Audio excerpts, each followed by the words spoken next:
महाराज जी आप तो नाम जपने के लिए कह रहे हैं, लेकिन बहुत से विद्वान लोग नाम नहीं जपते, क्यों नहीं जपते? भैया नाम जप करना तुमने कोई साधारण समझ रखा है? भगवत कृपा के बिना भगवान नाम नहीं लिया जा सकता। हरिवंश कृपा हरिवंश कहे, हरिवंश कहे हरिवंश लहे। हरिवंश कृपा हरिवंश कहे, हरिवंश कहे हरिवंश लहे।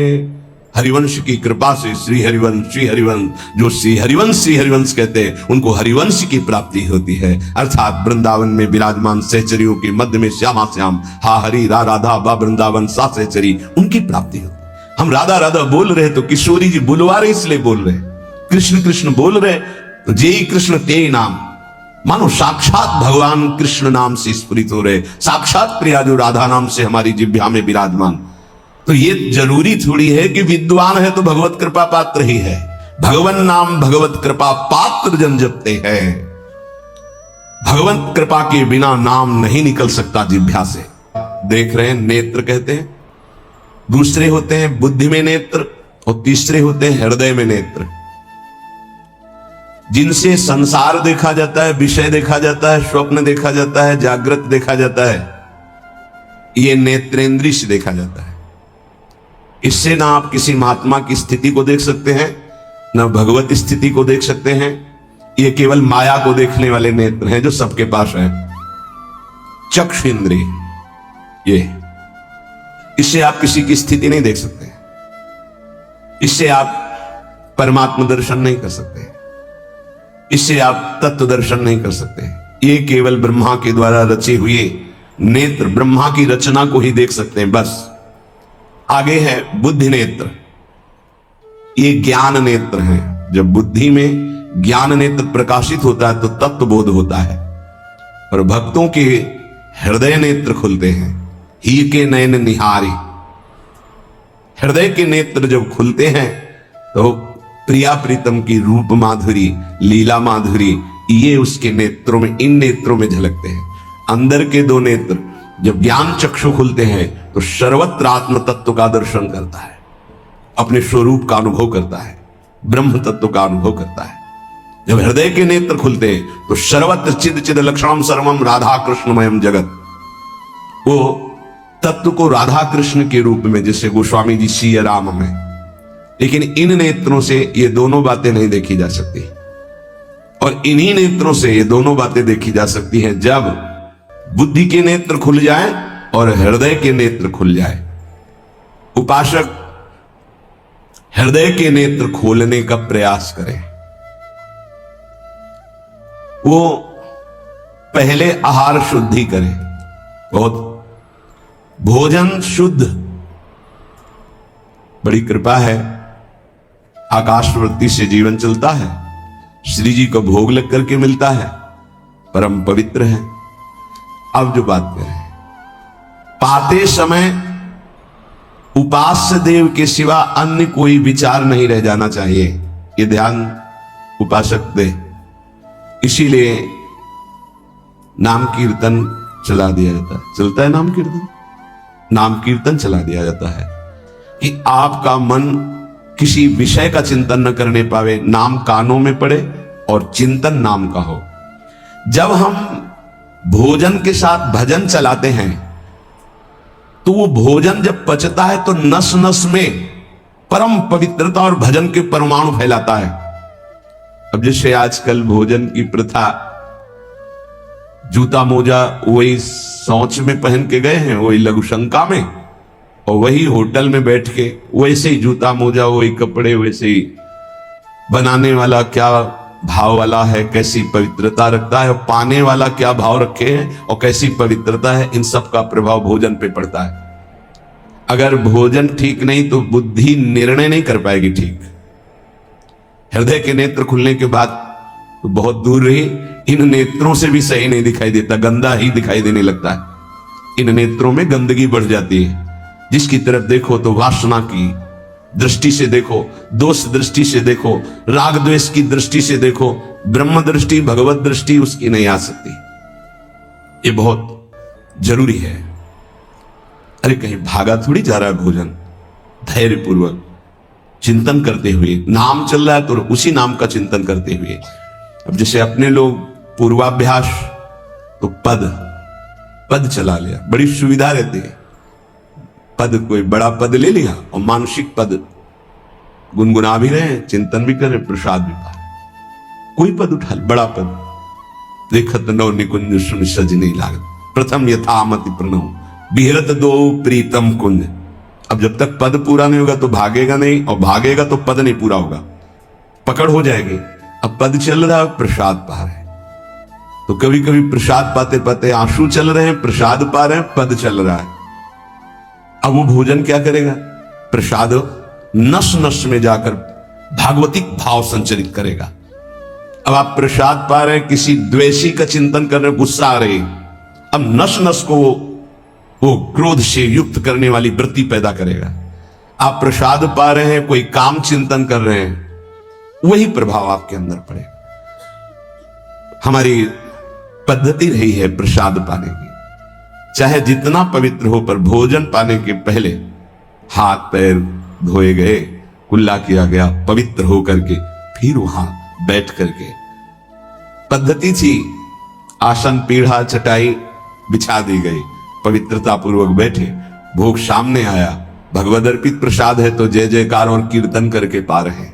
अगर वो ऐसी जगह से मिला है, भगवद अर्पित नहीं है, तो अपने सामने 1 मिनट रुककर भगवद अर्पित करते हैं, फिर जय जयकार इष्ट की, गुरुदेव की, भगवान नामों की गूंज करके फिर पाते। वो प्रसाद हमारे हृदय में पवित्र भाव पैदा करेगा, भजन बढ़ेगा। भजन से ही हृदय के नेत्र खुलते हैं, भजन से हृदय के नेत्र, और हृदय के नेत्रों से ही प्रियालाल का दर्शन होता है, प्रियालाल का लीला चिंतन होता है।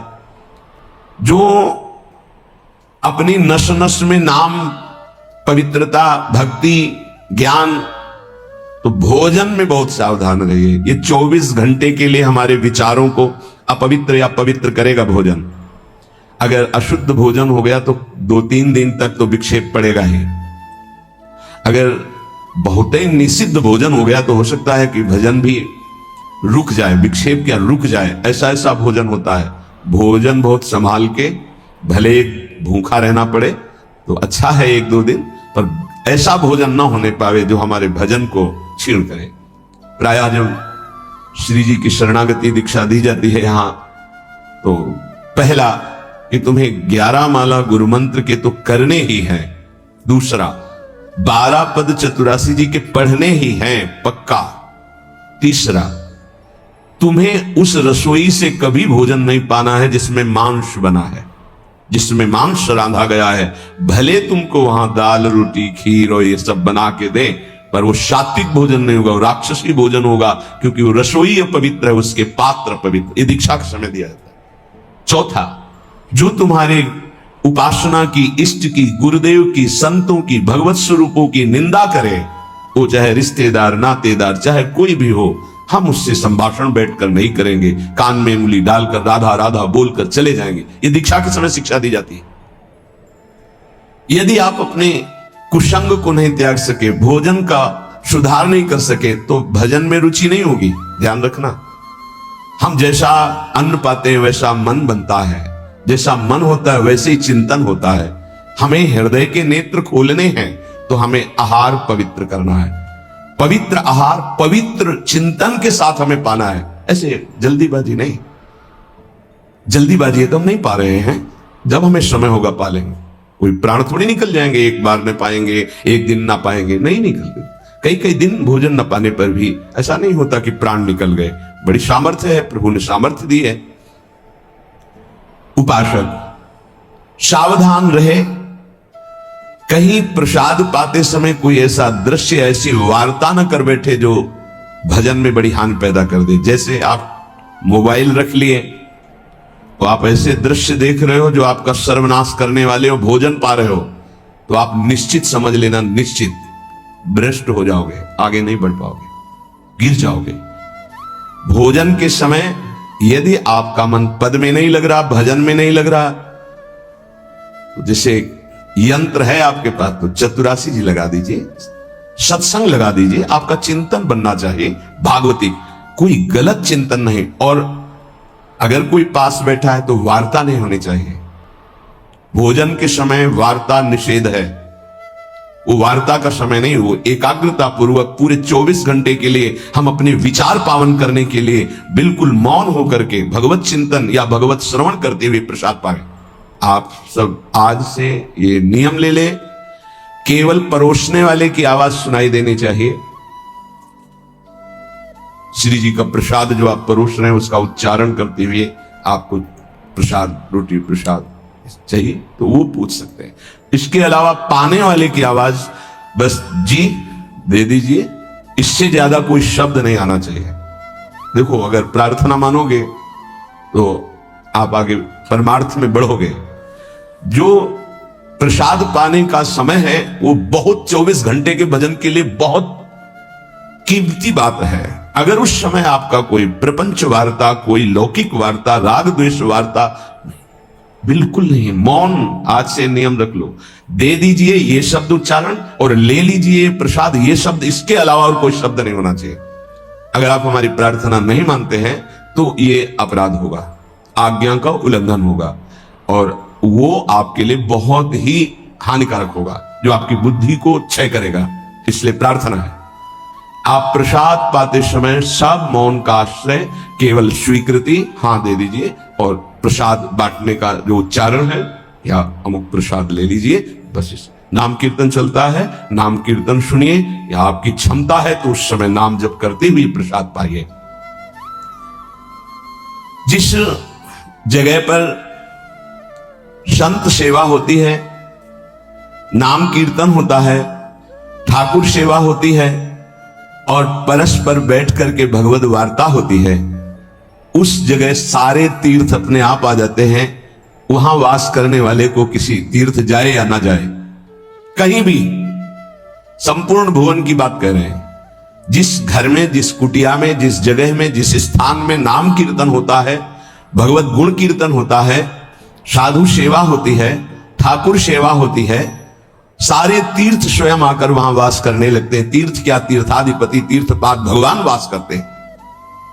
जहां भगवान नाम कीर्तन, भगवत गुण गायन होता है, भगवान प्रकट होते हैं। मदभक्ता यत्र गायन्ति तत्र तिष्ठामि नारदः, नाम वाणी जहां श्याम श्यामा तहां। सारे तीर्थ स्वयं वहां वास करते हैं। कुछ गृहस्थ जन कहते हैं हमारे घर में कोई चक्कर है, कोई टुटका कर दिया, कोई परेशानी। हम कह रहे नाम कीर्तन कीजिए, ठाकुर सेवा घर में विराजमान कीजिए, 30 मिनट बैठ करके भगवत चर्चा कीजिए। हिंदी आती है, संस्कृत आती, जो जैसे भी आप, भागवत है, गीता जी है, रामायण जी है, भगवत चर्चा गुणगान कर रहे हैं, प्रभु कुछ। उस घर में कोई अमंगल, कोई भूत प्रेत, कोई चक्कर, ऊपरी नीचरी कोई बाधा, ग्रह नक्षत्र कुछ नहीं, किसी को समझ नहीं आती कैसे सर्व मंगल में भगवान का नाम समस्त पापों का नाश करके महामोद प्रकाशित करता है। अरे जहां एक भक्त बैठ करके नाम जब कीर्तन करता है और जहां पूरा परिवार बैठकर नाम कीर्तन करे, उसका कितना प्रभाव होगा। एक भक्त करे तो उसके प्रभाव का वर्णन होता है। पूरा परिवार नाम कीर्तन कर रहा है, पूरा परिवार ठाकुर सेवा में बैठ करके 5 मिनट ही सही, आरती पूजा प्रणाम नमस्कार, पूरा परिवार 30 मिनट बैठकर भगवत चर्चा सुन रहा है, कोई एक भगवत चर्चा कर रहा है, वो तीर्थ है घर।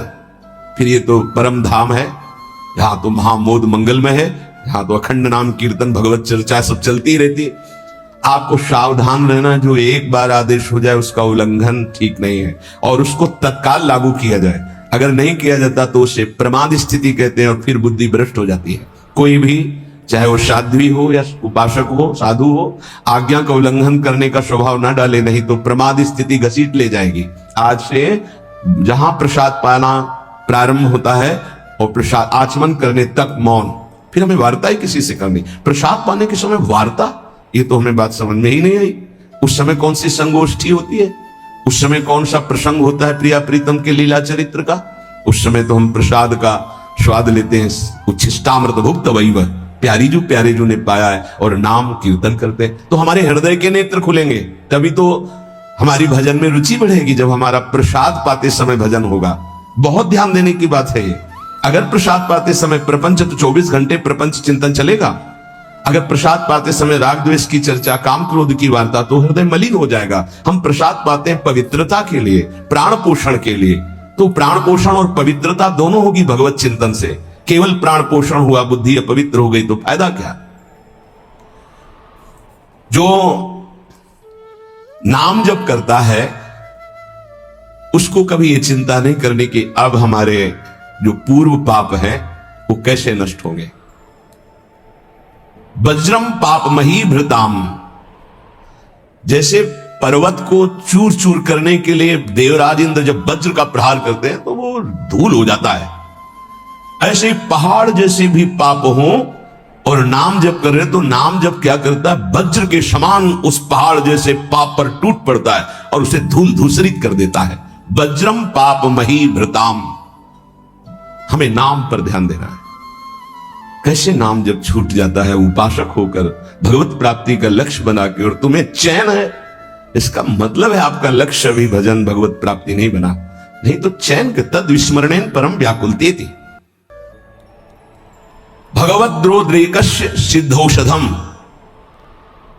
ये नाम संसार रोग के आवेश को शांत करने की सिद्ध औषधि है। जासु नाम भव भेषज, ये भगवान नाम ये भव रोग की अचूक औषधि है। अर्थात नाम जापक को भी ये भी चिंता नहीं करने की हमारा कल्याण होगा कि नहीं, नाम चल रहा है, यह हमें भव समुद्र से पार ही नहीं भव समुद्र को सुखा देगा। नाम लेत भव सिंधु सुखाही, करो विचार सुजन मन माही। पाप के पर्वत को वज्र की तरह नाम टूटकर धूल धूसरित कर देता है और भव समुद्र को सुखा देता है। पार जाने की जरूरतें नहीं, खत्म ही हो जाता है, कल्याण की चिंता नहीं। मिथ्या ज्ञान निशा विशाल तमसस तिगमानुष बिंबोदय, ये नाम अज्ञान रूपी घोर अंधकारमयी रात्रि के नाश के लिए भगवान भुवन भास्कर सूर्य के समान है। उपासक को भी यह भी चिंता नहीं करनी कि हमें तो कोई ज्ञान नहीं है, हमारे अंदर तो अभी बड़े आकर्षण है संसार के, अविद्या है। बिल्कुल चिंता मत करो, नाम जब चल रहा तो जैसे घोर अंधकार रात्रि में है, सूर्य उदय होते ही वो सब नष्ट हो जाता है, ऐसे नाम जापक के हृदय का अज्ञान अंधकार नष्ट करने के लिए भगवान नाम सुंदर ज्ञान प्रकाश कर देते हैं। अन्य उसे कोई पढ़ने लिखने की आवश्यकता नहीं पड़ेगी। नाम जब से अपने, जैसे कल आप सत्संग में ध्यान दीजिए सुन रहे थे कि जिसका अंतःकरण शुद्ध हो जाता है, जो राग द्वेष रहित महात्मा है, बिना पढ़े सारे वेदों का अर्थ उसके हृदय में स्फुरित हो जाता है।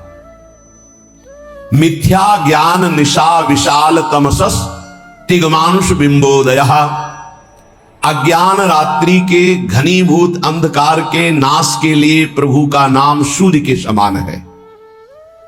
क्रूर क्लेश मही रुहा मूर्तरत ज्वाला जटालह सिखी, ये क्रूर कर्म कराने वाले काम क्रोध लोभ मोह मद मत्सर इनका जंगल है। इस जंगल को नष्ट करने के लिए दावाग्नि के समान नाम है, इसको भस्म कर देगा, सारे विकारों को भस्म कर देगा नाम। क्रूर क्लेश मही रुहा मूर्तरत ज्वाला जटाला सिकी, जैसे प्रचंड दावानल पूरे वन को भस्म कर देता है, ऐसे नामाग्नि समस्त विकारों को भस्म कर देती है। हमको यह भी चिंता नहीं करनी कि हमारे अंदर विकार काम क्रोध लोभ मोह मद मत्सर है। नाम चिंतन करो, चिंता नहीं। द्वारम निर्वृत्ति सन्मनो विजयते कृष्णेति वर्णद्वयम, ये परम शांति परमानंद का द्वार खुल गया यदि जिह्वा पे कृष्ण कृष्ण कृष्ण राधा राधा राधा राम कृष्ण हरि, जो नाम गुरुदेव ने दिया, अगर वो नाम चल रहा है तो अब चिंता भी नहीं करनी कि हमारा परम पद मिलेगा, कल्याण होगा कि नहीं। नहीं, द्वार में प्रवेश कर गए, जिह्वा पे नाम मतलब द्वार में प्रवेश कर गए। महाराज जी लोग तो कहते हैं कि जिह्वा से नाम जप करने से कोई लाभ नहीं मिलेगा, कहते कर में तो माला फिरे जीव फिरे मुख माही, मनुआ तो चौदिस फिरे ये तो सुमिरन नाहि। कुछ लोग कहते हैं हाथ में माला चल रहा है, जीभ में नाम चल रहा है, मन संसार में घूम रहा है, इससे तो कोई लाभ मिलेगा नहीं। तो महाराज जी प्रायः नाम जब तो ऐसे ही होता है प्रारंभ में, तो उसको तो कोई फल ही नहीं मिलेगा। अरे ऐसा कहने वालों की बिल्कुल बात मत सुनो। पूज्य उड़िया बाबा, ऐसा कहने वालों की बिल्कुल बात मत सुनो, उन्हें कहने दो। वो क्या जाने, नाम में अपार सामर्थ्य है। जिसकी जिह्वा में नाम स्मरण चल रहा है तो मन लगे ना लगे उसको फल अवश्य मिलेगा। ये बात इसलिए भगवत प्राप्त महापुरुषों के वचनों को समझना चाहिए। अब कौन सा दोहा कहां से उठा के कैसे, अब अगर ये दोहा नए साधक को सुनाया जाए कि कर में तो माला फिरे और जीभ फिरे मुख माहे और मनुआ तो 34 फिरे, ये तो सुमिरन नाई, तो जो शुरू किया वो भी रख देगा माला कि फल ही नहीं मिलना तो हम क्या करें। पूज्य राधा बाबा, तुम चिंता मत करो, तुम मशीन की तरह जीभ से शुरू करो राधा कृष्ण राधा कृष्ण राधा कृष्ण राधा, बाबा के वचन, फिर तुम देख लेना। गोस्वामी जी कह रहे तुम चिंता मत करो, राम नाम मणिदीप धर जीह देहरी द्वार, तुलसी भीतर बाहरो जो चाह सुझिया। हमको वो बात समझनी है जो बड़े बड़े महापुरुष कह रहे हैं। ऐसे लोगों की बात देखो, बाबा ने पहला शब्द उत्तर में ऐसे कहने वालों की बिल्कुल बात मत सुनो, उन्हें कहने दो, क्या जाने नाम में कितनी अपार सामर्थ्य है। अहो वत्सो पचतो गरीयान यज्जिभ्याग्रे वर्तते नाम तुभ्यम, नाम की मनसाग्रे लिख देते ना, मनसाग्रे यह जिभ्याग्रे, जिभ्या में जिसके आपका नाम विराजमान हो गया वो चांडाल भी जगत पूज्य बन जाता है। अहो वत्सो पचतो गरीयान, वो सर्वश्रेष्ठ हो जाता है। भजन करना है, निरंतर भजन करना है, मन लगे ना लगे तुम्हें इसकी परवाह नहीं करनी। जो तुम्हारी जिह्वा से नाम निकल रहा है वो फल दे के रहेगा, ये बैठा लो हृदय में। केवल जिह्वा से तुम भजन करना प्रारंभ करो, फिर देखना मन लगने की बात जाने दो, मन नाम में हो जाएगा, अपने आप नाम में हो जाएगा। जब हम अधिक समय तक विषय चिंतन करते हैं तो मन विषय में हो जाता है, जब अधिक समय तक हम नाम जपते हैं तो मन नाम में हो जाता है। इसलिए तुम ऐसी बातें मत सुनो, निरंतर नाम जपने का अभ्यास जिह्वा से ही करो, तुम्हारा मन भगवदाकार हो जाएगा। तो महाराज जी सुनते हैं भगवदाकार वृत्ति बड़ी महिमामयी है, तो ये कैसे आती है, कैसे भगवदाकार वृत्ति आती है? तीव्र अभ्यास और निरंतर स्मरण से। जब क्षण क्षण में वृत्ति हमारी भोगों की तरफ जाती है, उस वृत्ति को हटाकर हम नाम में लगाते हैं तो नामाकार वृत्ति, एक एक वृत्ति जब नाम में लगने लगती, नामाकार वृत्ति प्रभु के रूप में लगने लगती तो भगवदाकार वृत्ति, तत्व चिंतन में लगती है तो ब्रह्माकार वृत्ति। इसलिए विशेष प्रयत्नशील उपासक वृत्तियों को भगवदाकार कर लेता है। प्रयत्नशील, बार बार मन संसार में जा रहा है उसे हटाकर नाम में लगाते हैं, बार बार नाम में लगाते हैं, धीरे धीरे वृत्तियां नाम में हो जाती है। जब स्वतः एक एक वृत्ति नाम में हो जाती है तो भगवदाकार, मंत्राकार, नामाकार, ब्रह्माकार ऐसे शब्दों से कहा जाता है। ये केवल बातें बनाने से नहीं होता, पुरुषार्थ, तुम्हें भगवत कृपा से सामर्थ्य मिली है ऐसी। उपासक प्रधानता कृपा की मानता है, अपने पुरुषार्थ की नहीं। पूरा प्रयास करके भगवदाकार वृत्ति का, और फिर उसमें देखता है कि बड़ी कृपा है, ये जो पुरुषार्थ हो रहा है ये गुरु कृपा से हो रहा है, ये भगवत कृपा से हो रहा है। भगवान की आज्ञा समझकर पुरुषार्थ करे और उससे लाभ हो तो भगवत कृपा समझे। आपका तात्पर्य यही है ना? हाँ हाँ, यही सिद्धांत है, ऐसा ही करना चाहिए। ऐसा करने से अभिमान नहीं होता।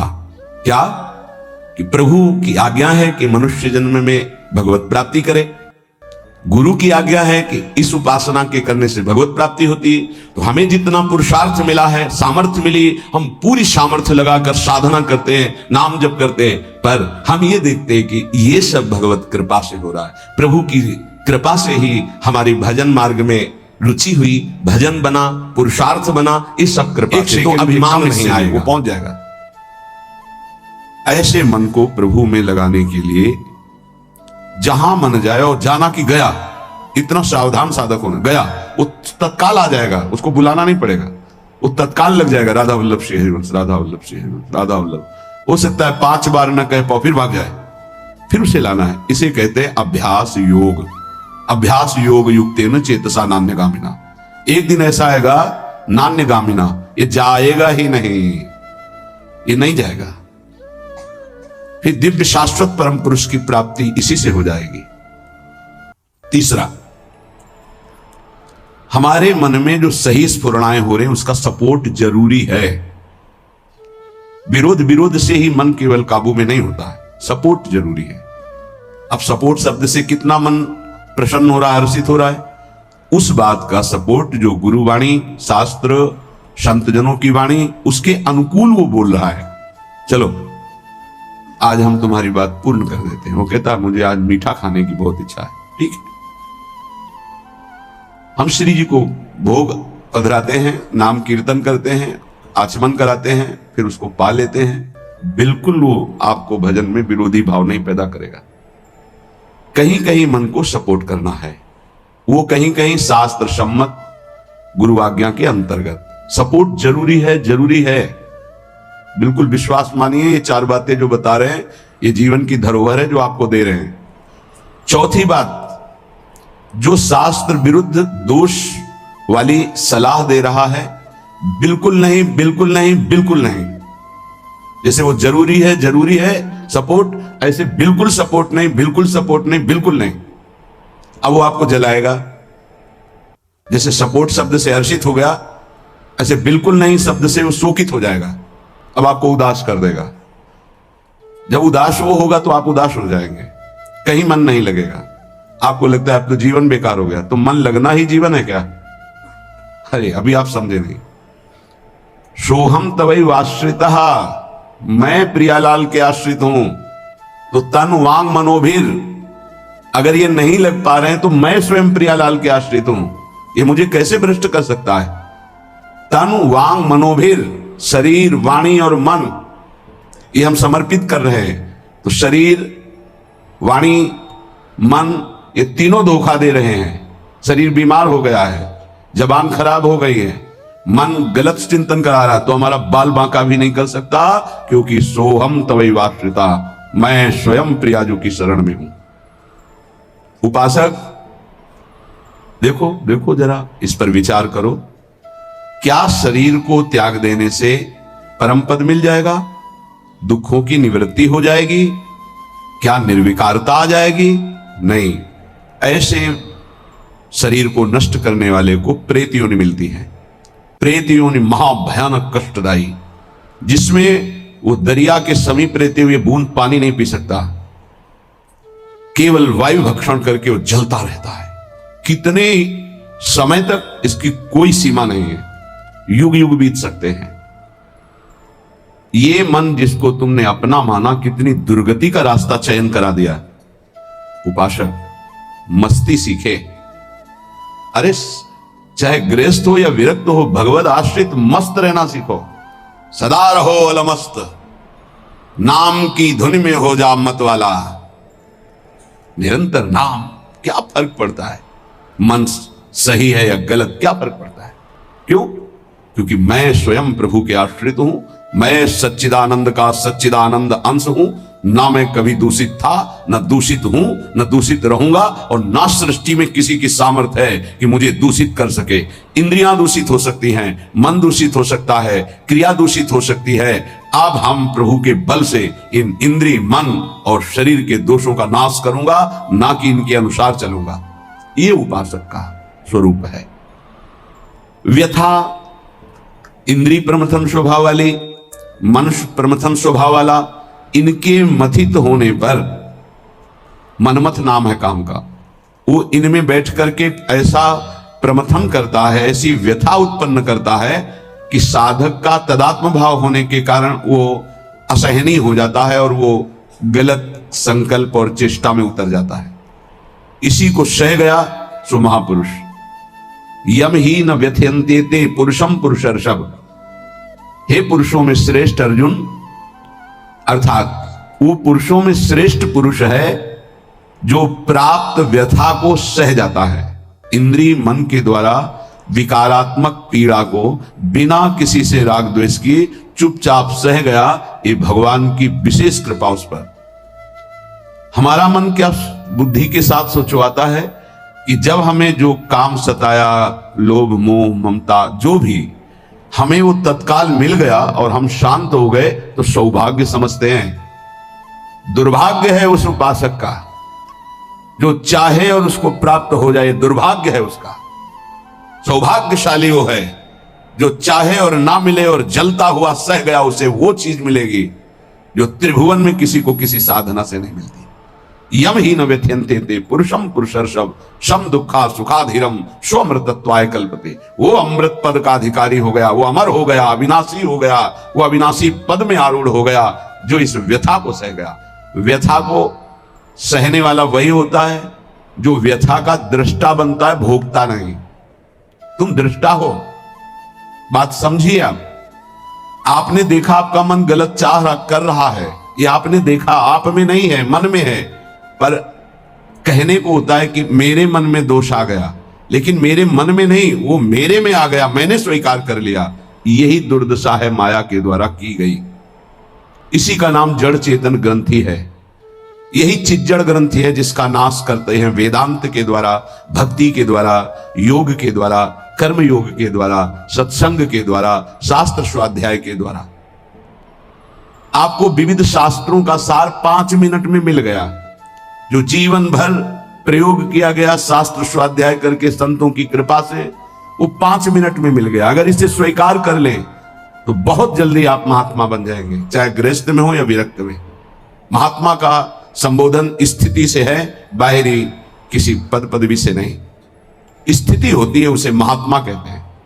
महात्मा शब्द भगवान के आगे भी लगता है, महात्मा श्री कृष्ण, ऐसा कई बार महाभारत में संबोधन हुआ। महापुरुष भगवान को कहते हैं, बंदे महापुरुष ते चरणारविंदम। जो भगवान में तन्मय हो गया वो महात्मा, जो भगवान में भगवत भाव को प्राप्त कर लिया वो महापुरुष, अर्थात भगवान और भगवान के जनों में अभेद स्थिति हो जाती है। अगर ये आज जो चर्चा हो रही इसको आप अपने जीवन में नहीं धारण कर पा रहे तो दुर्भाग्य है, जलोगे, रोगे, परेशान कर देगा तुम्हें मन। इसको बहुत बार सुनना। एक एक शब्द ये अमृत है, ये जीवन का सार हम आपको बता रहे हैं। मन से लड़ने की ये युक्तियां हैं जिससे साधु अपने मन को भगवान में लगाकर शांत करता है। जब हमारा मन भगवन्मय होने लगता है तो उसमें भाव का प्रादुर्भाव हो जाता है। फिर ये जो अभाव है इसी से कामनाएं प्रकट होती हैं। शब्द को पकड़ना, मन में सुख का अभाव ही भोगों की कामना पैदा करता है। मन में भगवत भाव ही निर्विकारता की स्थिति प्रदान करता है। जब आप इन 4 सूत्रों का प्रयोग करके मन को भाव में ले आएंगे तो यही मन जो आपको रुलाता है यही नचा देगा। पायो जी पायो मैंने राम रतन धन पायो, नाच पड़ोगे कि वस्तु अमोलक दी मेरे सतगुरु। निष्दिन बढ़त सवायो, रात दिन आनंद बढ़ रहा है, सदगुरु ने निहाल कर दिया। किसी को ऐसा लगता हो कि हाथ रखने से ये विकार नष्ट हो जाते हैं, आज तक हमने कहीं शास्त्र में नहीं पाया ऐसा, कई संतों से ऐसा नहीं पाया। सबने उपदेश दे करके, कृपा शक्ति दे करके साधन में लगाया और उसको परिपक्व किया, उपासक को बलवान बनाया। अगर ये आशीर्वाद से होता तो उपदेश ना देकर सबके हाथ माथे पे रख देते, भगवान सबका मंगल करें, सब निर्विकार हो जाएं। कभी ऐसा नहीं हुआ है, ना ऐसा हो सकता है। हम जब संतों के वचन पर श्रद्धा करते हैं और उसको स्वीकार करके आचरण में लाते हैं तो वही आशीर्वाद हो गया कि हमारा पुरुषार्थ सार्थक हो गया। हमारा प्रयत्न गुरुदेव के वचनों के अनुसार, प्रयत्न की शक्ति गुरु कृपा, तो आगे जो भक्ति का रंग वो गुरु कृपा, मोक्ष जो वो गुरु कृपा, भगवत साक्षात्कार गुरु कृपा, पर उसमें हमारी पूरी शक्ति उनकी आज्ञा पालन में लगी है। इसीलिए प्रधान कृपा हमारी हुई। हम प्रधान कृपा अपने ऊपर नहीं करते और तो सहायक कृपा सब है। भगवान की कृपा, मानव देह मिला, सत्संग मिल रहा है। गुरु की कृपा, स्वीकार किया, मंत्र दिया, नाम दिया, उपदेश कर रहे हैं। शास्त्र कृपा, हमें सुलभ मार्ग, भगवत मार्ग, उससे नाना प्रकार के बचाव पक्ष की बातें, उसमें आसक्त होने की बातें दोनों बताई गई। परमार्थ में कैसे आसक्त हुआ जाता है, परमार्थ में कैसे बचा जाता है, शास्त्र कृपा भी है। अपनी कृपा हम नहीं कर पा रहे। अपनी कृपा, अब हमको इस संसार समुद्र से मुक्त होना है, डूबना नहीं, इसमें पार जाना है। अब मुझे वही करना है जो मेरे गुरुदेव कहते हैं, शास्त्र कहता है। अब इसके विपरीत नहीं, ये अपने ऊपर कृपा हो गई। कोई बिरला समझ पाता है गुरु कृपा को। हमारी सदैव दृष्टि पार्थिव रही है, व्यवहारिक रही है, लौकिकी दृष्टि रही है, इसीलिए हम गुरु की बात में भी लौकिकी, व्यवहार की, स्वार्थपना देखते हैं। नहीं नहीं, ये केवल आपके लिए है। आपको दुलार करना या डांटना, आपको अपना मानना, अधिक प्यार दिखाना, आपके मन को चुराकर प्रभु में लगाना है। उस मन को ऐसे आसक्त किया जाता है, भय दिखाकर, प्रलोभन दिखाकर, दुलार करके, कि आपका मन श्री जी के चरणों में ऐसे समर्पित हो जाए कि आप निहाल हो जाएं, आप सुखी हो जाएं। अंदर की बात यही होती है। कभी सैकड़ों बार देख करके, मिल करके आपको दुलार करना, कभी वर्षों आपकी तरफ बिल्कुल न देखना, न संभाषण करना। क्या समझते हो आप? पहले आपको प्यार करते थे, अब नहीं करते। पहले आपको प्यार का व्यवहार दिखाई देता था, अब तुम्हारे ऊपर वास्तविक प्यार की वर्षा हो रही है, जो ना देखकर, ना बोलकर भी अंदर से चिंतन करते हुए तुम्हारी चित्त वृत्ति को भगवदाकार किया जा रहा है। कहीं तुम पांच भौतिक शरीर में आसक्त ना हो जाओ। अगर पांच भौतिक शरीर में आसक्त हो गए गुरु के, तो शरीर छूटने के बाद तुम्हारे मन में आएगा अब मैं अनाथ हो गया। नहीं, तुम ऐसे बलवान बनो, ऐसे गुरु आसक्त बनो कि तुम्हारे अविनाशी गुरुदेव का परिचय तुम्हें प्राप्त हो जाए। मेरे गुरुदेव प्रियाजू की नित्य सहचरी हैं, वो कैसे मर सकते हैं? वो हमारे भाव में हैं, वो हमारे संग हैं, हमारे आसपास हैं, वो जागृत में हैं, वो स्वप्न में हैं, वो सुषुप्त में हैं। मैं कभी अपने गुरुदेव से एक पल भी अलग नहीं होता। ये स्वरूप है। अध्यात्म को समझिए। कुछ व्यवहारिक साधक ऐसे हैं जो व्यवहार में राग द्वेष करते हैं। गुरुदेव व्यवहारिकी नहीं है, गुरुदेव परमार्थ वस्तु है। व्यवहार की लीला तुम्हारे साथ इसलिए हो रही कि तुम परमार्थ को जानते नहीं हो। जैसे बालक घुटनों के बल चलता है तो पिता घुटनों के बल हो जाता है और उसके साथ साथ उसको सुख पहुंचाने के लिए वैसे ही चलते हुए बोलता है। इसका मतलब यह नहीं कि पिता बालक हो गया, वो केवल बालक के लिए वो ऐसा बना है। वो केवल उसको सुख देने के लिए, मेरा पुत्र है, इस संबंध के लिए। ऐसे ही आपसे विनोद करना, आपको दुलार करना, आपकी चित्त का आकर्षण करना प्रियाजू को भेंट देने के लिए है। तुम्हारा तन, तुम्हारा मन, तुम्हारा जीवन मेरी लाडली का बन जाए इसलिए है, मेरा बन जाए इसलिए नहीं। मेरा तो मेरा भी तन मेरे को प्रिय नहीं, तुम्हारा तन कैसे प्रिय हो सकता है? मेरा तो मेरा मन प्रिय नहीं, तुम्हारा मन कैसे दुलार करने की योग्य हो सकता है? इस रहस्य को समझोगे तो परमार्थ के दिव्य पथिक बन जाओगे। मन, तन, प्राण और मैं स्वयं प्रियालाल का हूं। अब हमको इसकी कोई परवाह नहीं कि मेरा मन क्या कहता है, मेरा तन क्या करता है, मेरे प्राण रहें कि ना रहें, मेरी गति बने कि ना बने। अब इस पर ऐसे उपासक के हृदय में ज्यादा समय नहीं लगता और भाव का प्रकाश कर देते हैं आचार्य, इष्टदेव, गुरुदेव। तब वो हृदय के नेत्र जब खुलते हैं तो इन नेत्रों में प्रकाश होता है।